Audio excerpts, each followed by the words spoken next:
Chapter 1. The morning was not so much a beginning as it was a reluctant surrender. A thick, grey shroud of mist had descended upon Loch Doran overnight, dampening the heather and muting the world until the only sound remaining was the rhythmic, mournful lapping of the loch against the shoreline. It was the kind of weather that made the bones ache and the spirit yearn for nothing more than a warm chair and a complete lack of ambition. Inside the police station, PC Hamish Macbeth was currently perfecting the art of stillness. He sat in his battered armchair, his long, lanky frame folded into a shape that suggested he might be part of the furniture. His eyes fixed on the small iron stove, where a pot of dark, strong coffee was beginning to emit a promising, bitter aroma. His flaming red hair, usually a tangled mess of indifference, was sticking up at odd angles.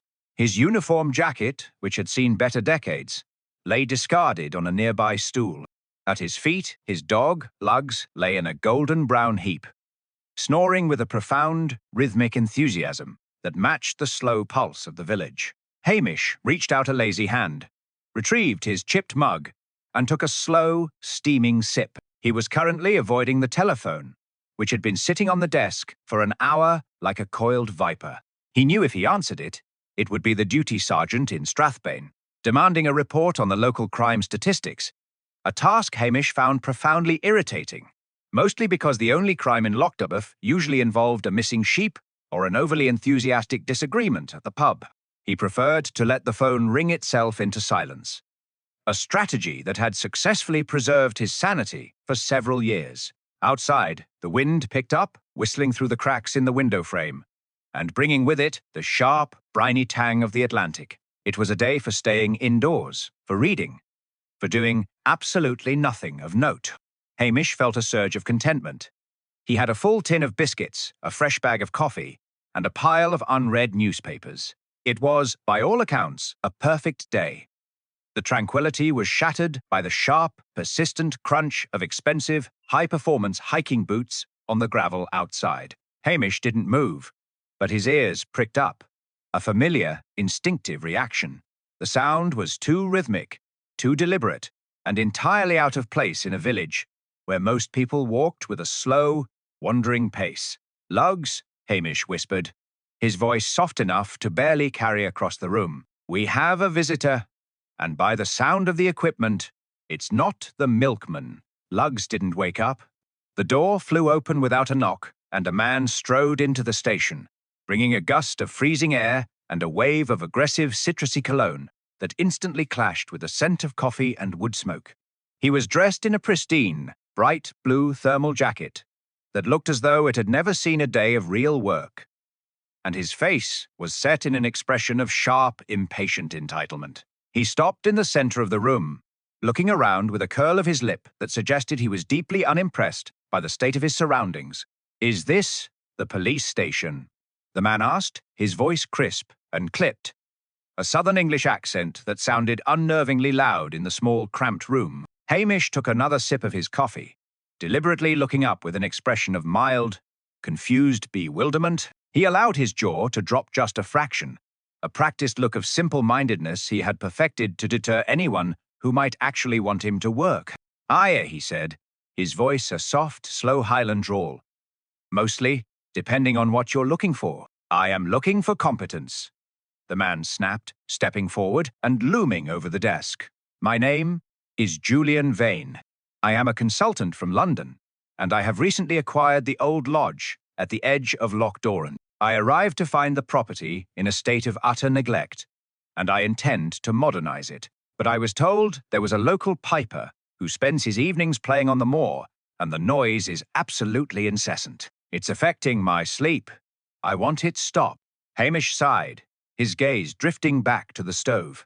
"Ah, that would be old Angus. He's been playing there for 50 years, Mr. Vane. It's a bit of a tradition." "I don't care about traditions," Vane barked, his face flushing a dull red. "I care about peace and quiet. I've paid a fortune for that lodge, and I will not have my peace disturbed by a relic with a bagpipe. You are the constable. Issue him a noise abatement order, or I shall be forced to contact your superiors in Strathbane and report your total lack of enforcement." Hamish looked at him, his hazel eyes wide and seemingly vacant. A noise abatement order for the piper. Precisely, Vane said, crossing his arms and looking satisfied. And do try to be quick about it. I have a contractor arriving at midday, and I expect the area to be cleared before they get there. He turned on his heel and strode back out into the mist, the heavy door slamming shut behind him with a finality that made the dust dance in the rafters. Hamish sat in the silence that followed, his mug still warm in his hands. He watched the mist swirling outside the window, the mountains dark and watchful. He knew Angus, and he knew the temper of the Highlands. Vane had come to Loch Doran expecting the world to bow to his demands, and in doing so, he had walked directly into the heart of a conflict he couldn't possibly understand. Hamish let out a long, slow breath. The contentment of the morning completely evaporated. He looked at Lugs, who had finally opened one eye. "Well, Lugs," he murmured, his voice hardening just a fraction. "It seems our quiet day is off the table. Let's go see what the piper has to say." Chapter 2. The trek toward Loch Doran was a slog through a world rendered in shades of slate and charcoal. The mist had not dissipated. If anything, it had thickened, clinging to the heather like a damp, suffocating veil. Hamish walked with his hands deep in his pockets, his heavy, worn boots making little sound on the sodden path. Beside him, Lugs trotted with his head low, his ears occasionally twitching at the distant, muffled cries of unseen gulls. It was the sort of weather that made a man think of home, of a dry hearth, and of a life where the most pressing issue was whether the coffee was strong enough to keep the chill at bay. Hamish was not thinking about the beauty of the landscape. He was thinking about Julian Vane. The man had an aura of abrasive, unearned confidence that acted like a magnet for trouble in a place like Loch Doran. Highlanders were a patient people, but they were not fools, and they possessed a deep, enduring sense of ownership over the wild spaces they inhabited.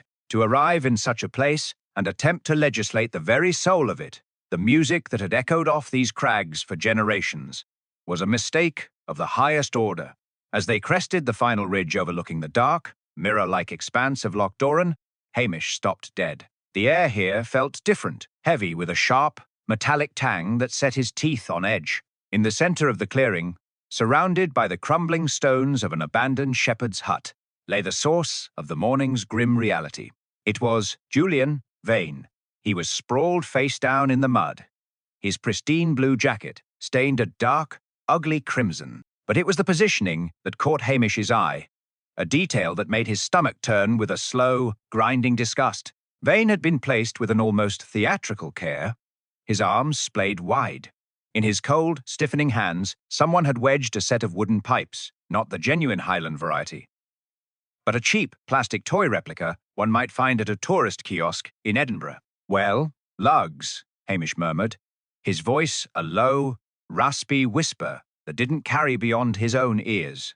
"That's a message if I ever saw one." He approached, his eyes scanning the ground. The mud was a churned, chaotic mess of boot prints, but among the deep, heavy indentations of Vane's own footwear were smaller, lighter marks, a set of prints that looked like they belonged to a light-footed gait. Perhaps an old man or a woman wearing thin-soled shoes.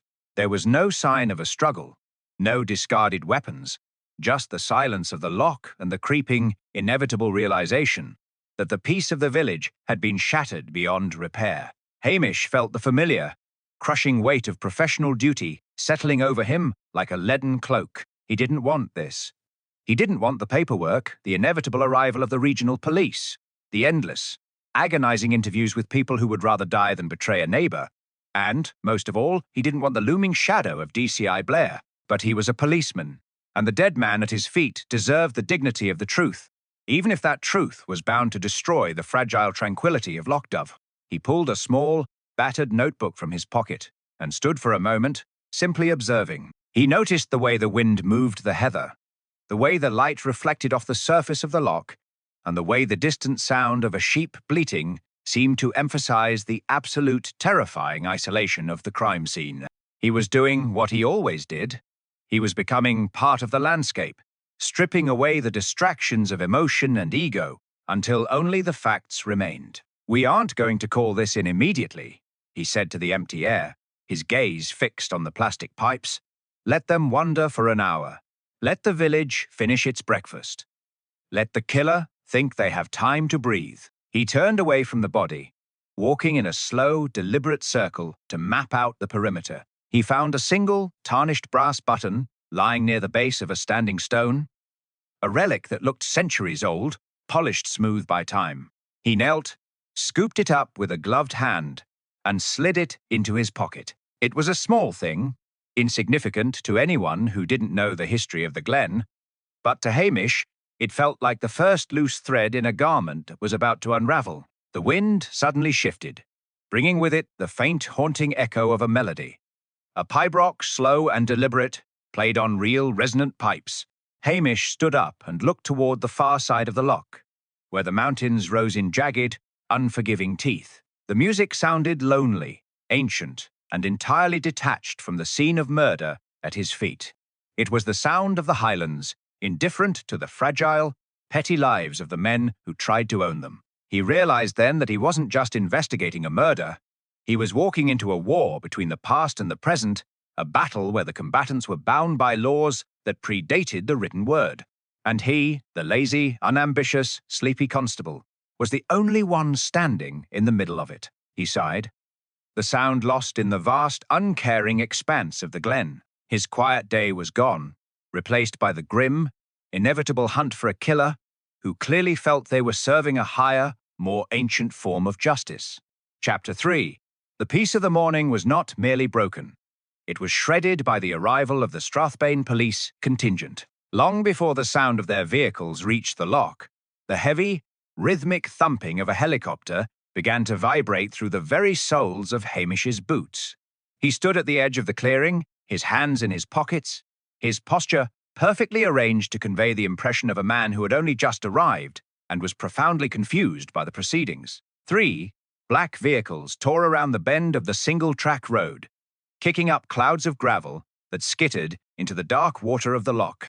Out of the lead car stepped Detective Chief Inspector Blair, a man whose thin, angular face seemed permanently etched with the strain of his own self-importance. Behind him, a gaggle of junior officers in high-visibility jackets spilled out, looking like a swarm of aggressive, neon-colored beetles descending upon a quiet garden.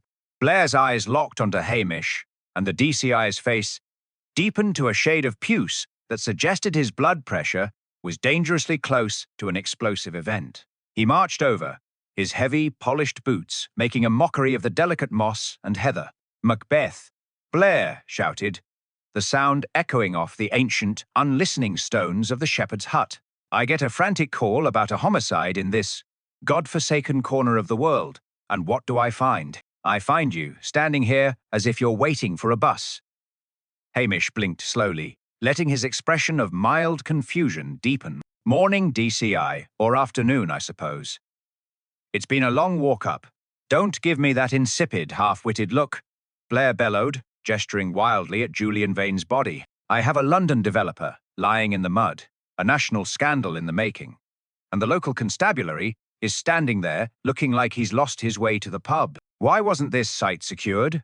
Why haven't the forensics team been briefed? Do you have any idea how much evidence you've already destroyed by tramping around this area? Like a tourist." "I was waiting for you, sir," Hamish said, his voice soft and steady. "Didn't want to overstep the mark. Figured you'd want to handle the scene yourself, given the sensitivity."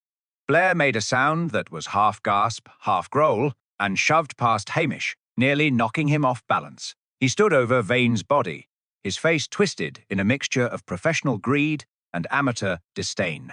He signaled for his team to begin the process, and within seconds, the crime scene was a chaotic blur of cameras, measuring tapes, and frantic shouting. "Clearly, this is a local matter," Blair declared, his voice carrying clearly to every member of his team. "Look at the positioning, the pipes. This is a clear case of a local fanatic. Probably someone who lost their grazing rights or felt offended by this man's project. We need to round up every shepherd, piper, and crofter within a 10-mile radius. Macbeth, your incompetence has already set this investigation back hours, but you can at least make yourself useful." You will begin by questioning that old man, the piper down at the village tavern, and I want him in custody by dusk." Hamish didn't move. He felt the cold iron of the brass button in his pocket, a small, solid weight that felt like an anchor in the storm of Blair's bluster. "Angus has been in the village for 50 years, sir. He's not a violent man. Don't tell me who is or isn't a violent man." Blair shrieked, spinning around to shove a finger into Hamish's chest. "I am in command here, not you. You are a glorified traffic warden in a sheepscape. You'll follow my orders, or I will see to it that you are transferred to the most miserable, desolate desk job in the entire division. Do I make myself clear?" Hamish looked at him, his hazel eyes wide and seemingly vacant, the perfect mask of the village policeman who was entirely out of his depth. "Clear enough, sir. Then get moving, and take your dog with you. The animal is a nuisance." Hamish turned away, whistling for lugs. As he walked toward the ridge, he could hear Blair still shouting orders, his voice growing fainter, but no less abrasive. The DCI was already building his house of cards, convinced that the case was a simple matter of local resentment. He had no interest in the subtle, ancient threads of the crime. He wanted a quick, easy collar that would look good on his personnel file. Hamish stopped at the top of the ridge and looked back one last time. Blair was kneeling in the mud, his expensive trousers ruined, oblivious to the fact that he was trampling the very evidence that might lead to the truth. The investigation had become a theatre of the absurd, and Hamish was the only one, inches the audience, who knew the play was a tragedy. He adjusted his cap, his posture slumping into its usual, lethargic state, and began the long, silent walk back to the village. The hunt had been framed as a local grievance, but Hamish knew it was something much older and much deeper. He had to reach the piper before Blair's men did, not because the piper was guilty, but because he was the only one who could tell him why a man had been killed with a plastic toy, and why the past had suddenly decided to wake up and start hunting the living. Chapter 4.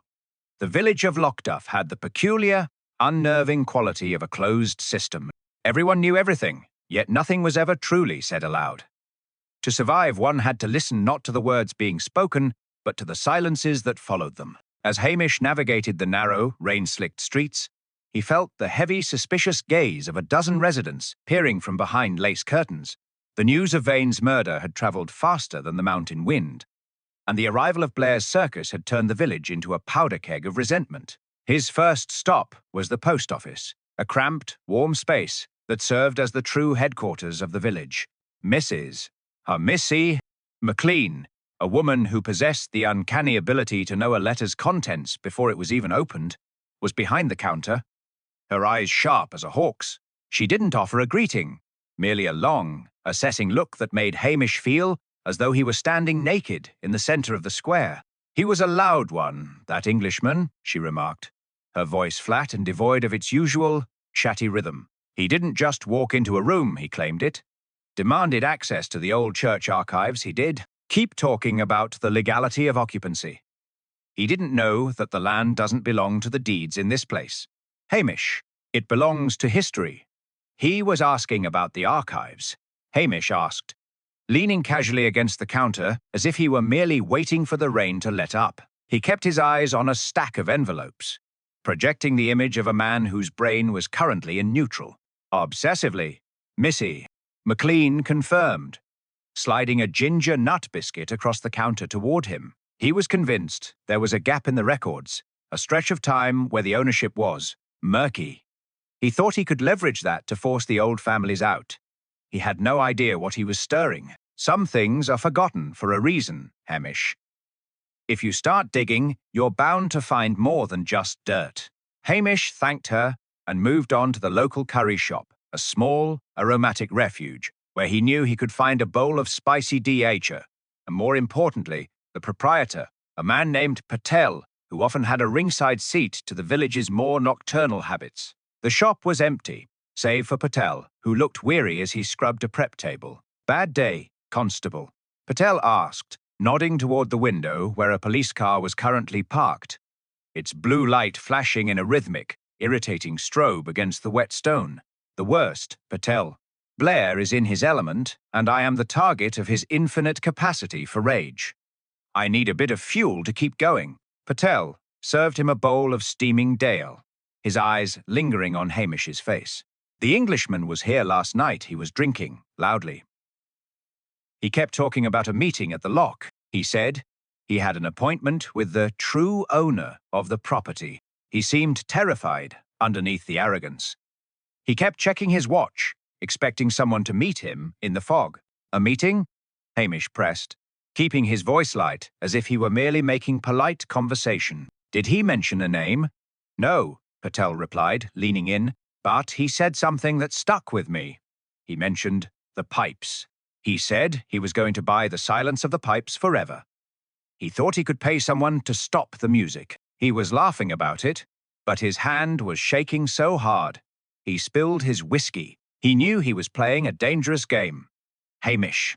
He knew the history of this place was bigger than his checkbook. Hamish finished the doll and retreated into the cooling air. The pattern was becoming agonizingly clear. Vane hadn't been killed for money. He had been killed for his ignorance. He had stumbled upon a secret that had been guarded for decades. A truth that threatened the very foundation of the village's identity. The murder was a defensive act. A desperate, violent strike to silence a man who refused to respect the boundaries of the past. He stood for a moment in the shadow of the stone walls, looking toward the distant mountains where the loch lay. Blair was busy arresting the innocent, chasing shadows, and building a case based on prejudice rather than evidence. Hamish knew he had the pieces now, but he also knew that to put them together, he would need the help of someone who understood the social dynamics of the Highlands better than anyone. Someone who could open the doors that were currently being locked in his face. He thought of Priscilla, and for the first time that day, a thin, grim smile touched his lips. He was deep in the game now, and for all his outward laziness, he knew exactly where the next move had to be made. Chapter 5. Hamish Street Oud, before the heavy oak doors of the Halberton Smythe estate. His damp uniform coat clinging to his frame, like a second, uncomfortable skin. The sprawling manor, a bastion of old money and stiff upper-lip propriety, felt a world away from the gritty, mud-slicked reality of the loch. He hesitated for a moment, wondering if he should have changed, before deciding that appearing as the rumpled, slightly desperate local policeman might actually serve his cause. It was, after all, the role he played best.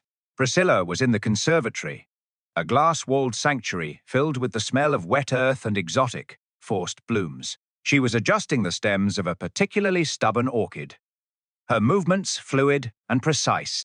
She looked up as Hamish stepped through the glass doors, her eyes flickering over his bedraggled appearance with a mixture of amusement and concern. "Hamish," she said, her voice cool and perfectly modulated, "you look like you've been dragged through a peat bog by a particularly grumpy sheep. I assume this has something to do with the Englishman found at the loch." "The Englishman is dead, Priscilla," Hamish replied, sinking into a wicker chair that looked far too delicate for his frame. He didn't bother with the pleasantries. He knew she would see right through them. "And DCI Blair is currently tearing the village apart, looking for a killer who fits into his tidy little boxes. He's convinced it's a simple grievance over property, but he's missing the forest for the trees." Priscilla set her shears aside and walked over, leaning against a potting table. "And you, being the perpetually lazy Bobby, have decided to solve it yourself, rather than let the Strathbane police make a spectacle of themselves. I have decided that Blair's version of the truth is going to get an innocent man put away for the rest of his life," Hamish said, his gaze fixed on the floor. Vane wasn't just a developer. He was an investigator. He was looking for the legal gap in the ownership of the McFarlane tract. He believed the land didn't belong to the people who were currently holding the deeds, but to a hidden, suppressed line of descent. Priscilla's expression tightened. She knew the history of the McFarlane estate, and she knew her own family tree. It was the skeleton in the village's closet, a tale of a stolen legacy that had been whispered about for 50 years. If he had found proof of that, Hamish, he would have been sitting on a powder keg. If the current ownership of that land were proven fraudulent, the entire social hierarchy of the village would collapse. Families would lose their homes. Reputations built on generations of landed status would be destroyed overnight. Exactly, Hamish said, looking at her. Which is why he was murdered. It wasn't about the money Vane was going to make from his resort. It was about the destruction he was going. Chapter 7. The air inside the station felt heavy and stagnant, the silence punctuated only by the occasional sputter of the oil lamp and the rhythmic, insistent ticking of the wall clock. Hamish sat at his desk, staring down at the brass button and the memory of the Reverend's face. The pieces were beginning to align with a terrifying, jagged clarity. It was never about the resort, and it was never about the money. Vane had been an amateur historian with a dangerous amount of intellectual curiosity, and he had made the fatal mistake of treating the village's past as a puzzle, to be solved rather than a sanctuary, to be left undisturbed. The motive, Hamish realized, was anchored in preserving a manufactured nobility. Loch Doran prided itself on being a bastion of ancient lineage, a place where families traced their bloodlines back to the clans of old. If the land deeds and the genealogical records were proven to be forgeries, the entire social hierarchy of the village would collapse like a house of cards. The Reverend, as the guardian of the archives, had spent his life meticulously crafting this narrative. He had acted as the architect of their collective identity, and he had been willing to kill to protect the sanctity of his own lie. Hamish stood up and paced the narrow confines of the office, his brow furrowed in deep thought. He thought of the Reverend, a man who preached of salvation and grace, yet had found it necessary to silence a man to preserve a historical fraud. It was a dark, twisted form of altruism. The killer genuinely believed that by murdering Vane, he was shielding the village from a truth that would destroy its sense of self. He had cast himself as the final, desperate sentinel of the past, and he had convinced himself that his actions were the necessary price for maintaining the village's dignity.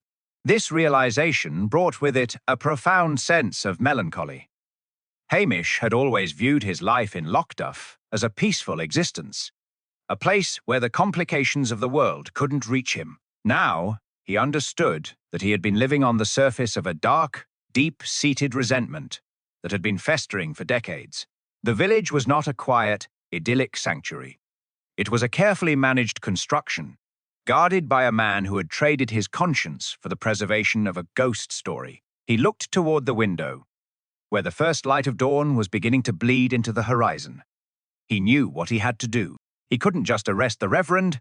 He had to break the hold the man had over the community's imagination. He had to show them that their identity didn't depend on the authenticity of a few dusty documents, but on the strength and resilience of the people themselves.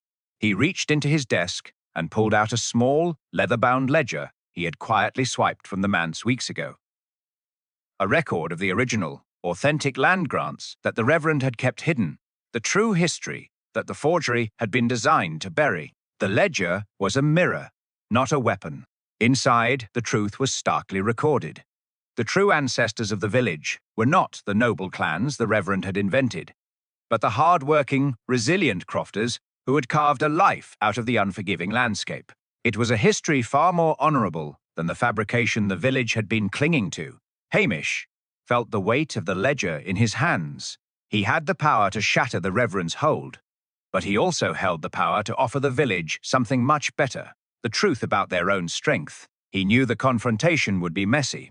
Blair would likely try to claim the credit, and the village elders would be scandalized by the exposure. But as he looked at the ledger, he felt a flicker of hope. He had to prepare for the end of the play. He had to ensure that when the truth was finally revealed, it wouldn't be the end of Loch Doran, but a fresh, honest beginning. He tucked the ledger into his coat, checked the latch on his station door, and stepped out into the crisp, morning air. The wind had died down, and the world was silent, waiting for the storm that was about to break. He walked toward the manse, his heart steady and his purpose clear. The lazy, sleepy constable was gone. In his place was a man who understood that sometimes, to save something, you have to be willing to let it burn. He was ready for the Reverend, and he was ready for the truth. Chapter 8. The manse stood at the edge of the village, a sturdy, granite-walled structure that seemed to huddle against the hillside, as if trying to hide from the elements. The rain had intensified, turning the narrow path into a slick ribbon of mud. Hamish walked with his shoulders hunched, his hat pulled low to shield his eyes from the biting wind.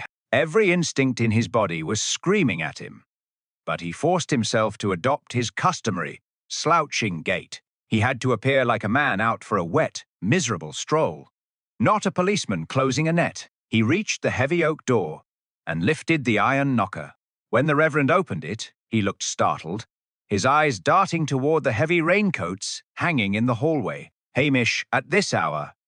the minister asked, his voice retaining its smooth, practiced calm. "Come in, man. You'll catch your death." Hamish stepped inside, shaking his coat and letting it drip onto the flagstone floor. "Apologies, Reverend. I've been wrestling with that ledger all day. Blair is so convinced it's the sheep shearer that he won't even look at the evidence. I'm starting to think he's missed something vital. And frankly, I'm out of my depth. I found another piece of paper tucked in the back of the ledger. A deed. It seems Vane wasn't just here for land development. He had proof of an old illegal annexation, a transfer of land that happened 50 years ago. He was going to take it to the regional authorities. He thought it would ruin the village's reputation. The Reverend's hand, which had been reaching for a decanter of sherry, froze in midair. He didn't look at Hamish. He stared at the dying fire in the hearth, his profile sharp against the flickering orange light. "A tragedy," the Reverend whispered, "to lose one's life over a piece of paper, isn't it?" Hamish continued, his voice low and seemingly aimless. "The strange thing is, the person who killed him must have known exactly what was in those papers. They weren't looking for money. They were protecting a legacy. And now police have arrested the wrong man. I'm thinking of taking this ledger to the station tomorrow morning, just to see what happens. If the killer is still in the village, they'll see me walking in, and they'll know the game is up." Hamish stood up, acting as if the effort was too much for his lethargic frame. "I'm going to leave it in my locker at the station tonight. Safer than in my pocket, I suppose. I've told everyone in the pub that I'm taking it to the superintendent in the morning. I suppose I should get some sleep."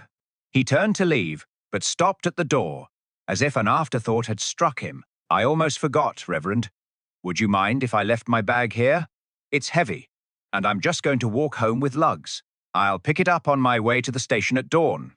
The Reverend turned, his eyes searching Hamish's face. For a moment, the mask slipped, and Hamish saw the raw, desperate fear beneath. The minister nodded, his throat moving as he swallowed hard. "Of course, Hamish. Leave it there. I shall be up early to prepare for the morning service." Hamish walked out into the cold, driving rain, his heart hammering against his ribs like a trapped bird. He had left his empty police satchel on the study floor, deliberately unlatched. He had played the part of the slow, careless constable perfectly, planting the seed of the evidence at the station and the ledger at the manse. He knew the Reverend would not be able to resist. The killer believed he was smarter than the policeman, that he could easily retrieve the incriminating document before anyone was the wiser. Hamish had not brought the real ledger to the manse. He had left the genuine article in the one place he knew it was safe, the bottom of a locked, fireproof tin under his own kitchen stove. As he walked home, the wind howling around the mountains, Hamish felt a grim satisfaction. He had set the trap, and he had made himself the bait. He didn't have to catch the killer in the act of murder, he only had to catch him in the act of desperation. The game was no longer being played on the moor. It was being played in the quiet, shadowed rooms of the village, and by dawn, the truth would have nowhere left to hide. He whistled for lugs, and together, they disappeared into the darkness of the Highlands, waiting for the night to yield its secrets.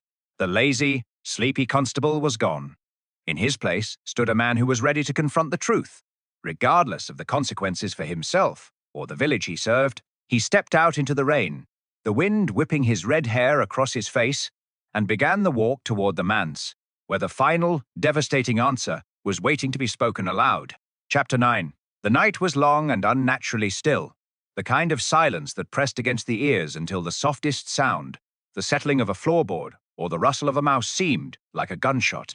Hamish sat in the kitchen of his small, stone-walled cottage, the stove cold and dark, his chair positioned to face the window that overlooked the path to the manse. He had sent lugs to curl up in the cellar, not because he lacked faith in the dog, but because this final act required a singular, focused stillness that the animal's protective instincts might disrupt, Hamish did not have to wait until dawn.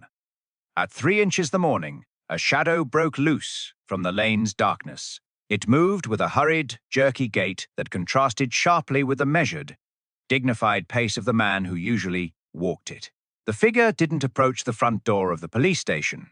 Instead, it moved toward the side window, the one Hamish had deliberately left unlocked.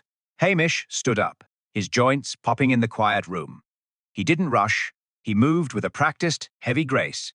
Picking up his service torch and a coil of sturdy rope he kept for lashing down equipment in the back of his Land Rover, he stepped out the back door and circled the perimeter of his station, staying in the deepest pockets of shadow. When he reached the side window, he saw the figure already halfway through the frame. A flashlight beam dancing wildly over the desk where the empty satchel lay. The intruder, the Reverend, his clerical collar removed, his face twisted in a mask of frantic desperation, was tearing through the papers, his breath coming in ragged, sobbing gasps. He looked less like a man of God and more like a cornered animal, his movements clumsy and violent. Hamish entered the room, flicking on his own torch. The light hit the Reverend squarely in the face, blinding him. The man let out a strangled cry and spun around, losing his balance and crashing into the desk with a heavy wooden thud. "Looking for something, Reverend?" Hamish asked. His voice was not the lazy, lilted monotone he used for the tourists. It was cold, precise, and devoid of any pretense of stupidity. The Reverend stood up, clutching the edge of the desk for support. The recognition in his eyes was immediate and devastating. "Hamish, I was looking for the ledger. I knew you had it. You were going to destroy the village with it. You were going to drag us all into the mud." "I was going to present the truth," Hamish countered, stepping forward until the light was inches from the man's face. "The ledger is safe. It's exactly where it needs to be, and it's already been copied and sent to the regional solicitor's office. You didn't kill Vane to save the village, Reverend. You killed him because he had the power to make you irrelevant." The Reverend lunged. It was a desperate, uncoordinated attack, the movement of a man who realized his world had already ended. He grabbed a heavy metal paperweight from the desk, his arms swinging in a wild, blind arc. Hamish, who had spent a lifetime in the Highlands, fending off unruly bulls and wrestling with the elements, didn't panic. He sidestepped the blow, the heavy object whistling past his ear, and caught the Reverend's wrist with a grip that had the strength of iron. They grappled in the cramped confines of the station, the furniture groaning under the weight of their struggle. The Reverend fought with a surprising, sinewy strength, his boots scraping against the floorboards, his face pressed against Hamish's shoulder as he panted. "You don't understand. I've given 40 years to this parish. I've been the pillar of this community. You think you can just come in with your ignorance and your laziness and tear it all down. I think you've been protecting a lie for 40 years, Hamish grunted, twisting the Reverend's arm behind his back and forcing him down toward the floor. The man collapsed, his forehead hitting the wooden planks with a dull, hollow sound. Hamish held him there, pinning him with his knee, the weight of his body keeping the minister immobilized. The fight went out of the Reverend in a sudden, sickening rush. He went limp, his breath hitching into a jagged, broken sob. "I did it for them," he whispered, his voice muffled by the floor. "I did it for the families. They would have been ruined. They would have lost everything." "You did it for yourself," Hamish said, his voice hard. "You did it because you couldn't bear to be anything less than the man everyone thought you were." Hamish reached for the rope, his hands moving with the efficiency of a man who spent his life tying knots. As he bound the Reverend's wrists, the man didn't resist. He just stared at the wall, his eyes glazed, a broken monument to a life of secrets. The silence returned to the station, heavier and deeper than before. Hamish stood up, the rope pulling taut against the prisoner's arms, and looked down at the man who had been the village's spiritual guide. He felt no satisfaction, only a weary, hollow sense of finality. The murder was solved, the truth was out, and the village's fragile peace had been shattered, not by the truth itself, but by the desperate, clawing need to hide it. He moved to the telephone on the wall and picked up the receiver. He knew who he had to call, not the local desk, but DCI Blair's private line. He had to hand over arrest, proof, and fame. He had to be the useless constable once more, the man who had just happened to be in the right place to catch a criminal so that he could go back to his chair, his stove, and his silence. He felt the weight of his own life waiting for him, and for the first time in days, he found he was looking forward to the smell of coffee, the warmth of the hearth, and the blissful, uncomplicated company of his dog. The storm was finally breaking. Chapter 10. The morning light struggled to penetrate the persistent Highland mist, turning the village of Loch Doran into a charcoal sketch of itself. Hamish sat at his kitchen table, a fresh pot of coffee steaming before him, listening to the cacophony of sirens that heralded the arrival of the Strathbane authorities. DCI Blair had arrived in a whirlwind of ego and indignation. His face, once again, a vibrant, aggressive shade of purple. Hamish had moved quickly in the hour before the sun rose. He had ensured that the Reverend was securely held in the back of a patrol car, his face turned away from the windows. The ledger and the critical deed were tucked neatly into a file folder that Hamish had left prominently on his own desk. He had carefully wiped away any traces of his own struggle, ensuring the scene looked like a standard, if slightly messy, apprehension of a dangerous fugitive by a vigilant, albeit accidental, constable. When Blair stormed into the station, his eyes landed immediately on the file folder. Hamish, leaning against the kitchen counter with his uniform slightly disheveled and a look of dazed bewilderment on his face, pointed toward it with a slow, shaky finger. "I found him, sir," Hamish said, his voice dropping into that thick, hesitant lilt he had perfected over years of dodging promotions. He was in here, right in the middle of the night. He was tearing the place apart. I heard the noise from my cottage, and, well, I suppose I just got lucky. He didn't seem to expect me. Blair didn't hear the hesitation.